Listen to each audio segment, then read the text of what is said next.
Oi pessoal, sejam bem-vindos a mais uma aula.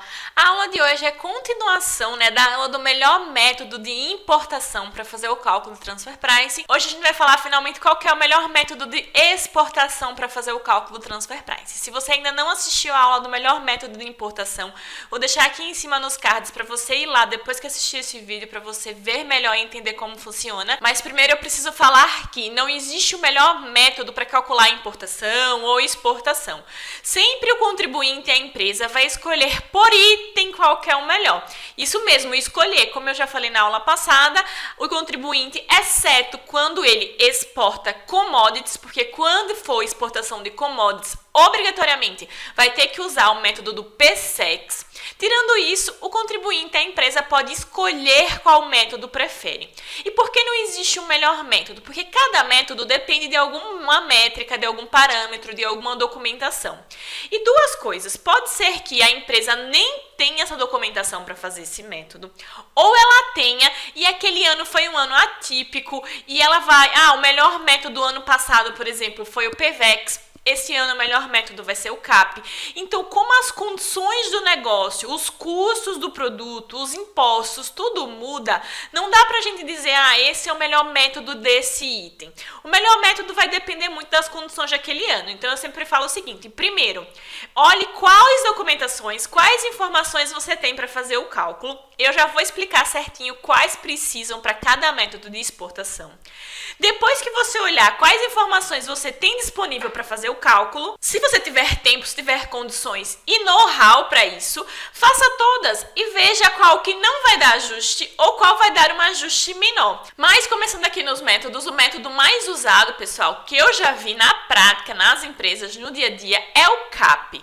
Por quê? Que é o custo de aquisição ou produção mais tributos e lucro. Quer dizer que esse é o melhor método, o método que dá menos ajuste?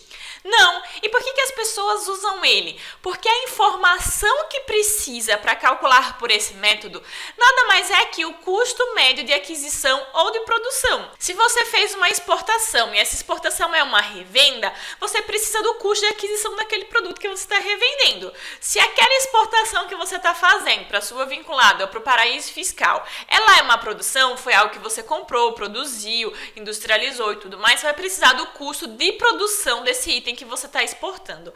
Como o custo é uma informação que está dentro de casa, dentro da empresa, geralmente vai ser uma informação disponível ali, então as pessoas costumam usar esse por ser mais fácil de ter informação.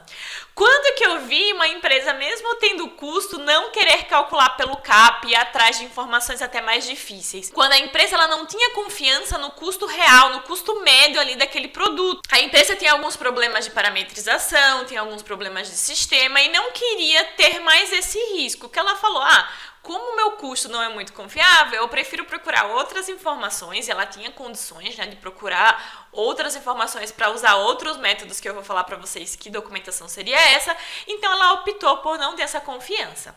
E quais são esses outros métodos? Tem o PVEX. Quando é que a empresa pode usar o PVEX, que é o preço de venda nas exportações?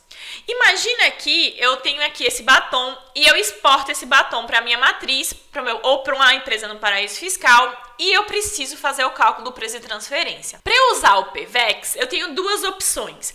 Ou eu vou exportar esse mesmo item para um terceiro, ou seja, eu exporto batom para minha matriz, para minha vinculada ou para um país localizado em paraíso fiscal, e esse mesmo batom eu exporto para um terceiro. Eu consigo usar essa documentação da exportação para os terceiros para eu fazer o cálculo pelo PVEX.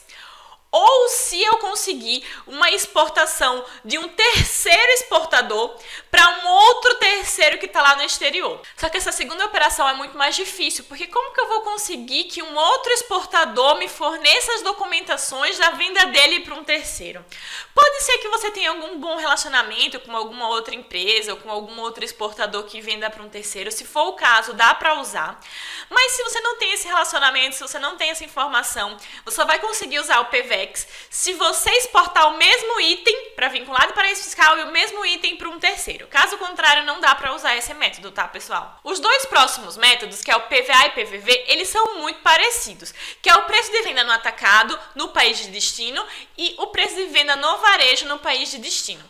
Qual que são as diferenças basicamente desses dois e quais documentações precisam? Para o exportador que precisa fazer o cálculo do preço de transferência e usar o PVA e o PVV, ele precisa saber o preço médio de venda no atacado ou no varejo daquele produto que ele está exportando no país de destino. Vamos voltar lá para o meu exemplo do batom. Se eu exportei esse batom lá para os Estados Unidos, para eu conseguir usar o PVA, eu preciso saber qual que é o preço médio de venda no atacado desse batom nos Estados Unidos. Caso eu não tenha essa informação, eu não consigo usar o PVA. Já o PVV, eu preciso dessa mesma informação, né, que é o preço médio do varejo no país do destino, que nesse caso seria nos Estados Unidos. Ah, Amanda, e como que eu sei se eu vou usar o PVA ou o PVV? Vai depender do mercado da pessoa que comprou esse batom de você. Essa pessoa que está comprando esse batom de você, ela vai vender esse batom no varejo ou no atacado. Se ela for vender no varejo, você vai usar o PVV por causa da margem de lucro do PVV, que é diferente do PVA, porque a legislação pressupõe que a margem de lucro de uma venda no atacado é diferente da margem de lucro de uma venda no varejo, por isso que ela faz essa distinção, tá? Caso a empresa que comprou esse batom de você for vender no atacado, então você escolhe o PVA, mas você precisa saber esse preço médio de venda no atacado.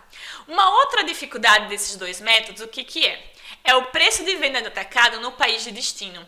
Quando a gente vai lá no Perguntas e Respostas da Receita Federal para entender o que seria esse país de destino, ele fala o seguinte, que é o último lugar, o consumidor final, o último lugar que esse batom chegou. Então imagine que esse batom foi para os Estados Unidos e dos Estados Unidos foi vendido para a China. O destino final foi na China, por exemplo. Então eu teria que saber não o preço de venda no atacado e varejo dos Estados Unidos, que foi onde eu vendi, e sim da China, que foi o país de destino. E aí rastrear o lastro desse item aqui é muito mais difícil. Então esses dois métodos têm essa particularidade, esse risco, vamos dizer assim, porque muito provavelmente as pessoas que eu vejo usando PVA e PVV usam o país de destino, o país que vendeu esse batom, né? E daí não fica rastreando se depois desse país que ele vendeu foi para outro país ou não, enfim. Mas como Perguntas e Respostas da Receita Federal, quer queira, quer não, é uma forma de entendimento deles, né, o que seria país de destino, fica um pouco arriscado, mas dependendo se a pessoa não tem outro tipo de método, outra informação para usar, ou se é muito mais vantajoso usar esses dois, às vezes vale o risco, né? E por último aqui o PSEX, que significa o preço sobre cotação de exportação. Só é possível usar esse método aqui quando a empresa estiver fazendo exportação de commodities para uma vinculada a um paraíso fiscal. Então ela vai ter que desconsiderar já todos os outros métodos, ela vai ter que obrigatoriamente usar o PSEX, que é lá a cotação do dia da exportação daquela commodity e tudo mais, ou seja, não pode escolher. Tirando isso, o contribuinte e a empresa pode escolher qualquer um dos outros métodos, desde que, né, tenha informação. Pessoal, essa era a aula de hoje. Se vocês gostaram, aproveita, deixa o seu like, se inscreve no canal para receber a notificação das próximas aulas. Se tiver alguma sugestão de vídeo, de temas ou alguma dúvida sobre a aula, podem deixar aqui nos comentários. Até a próxima aula!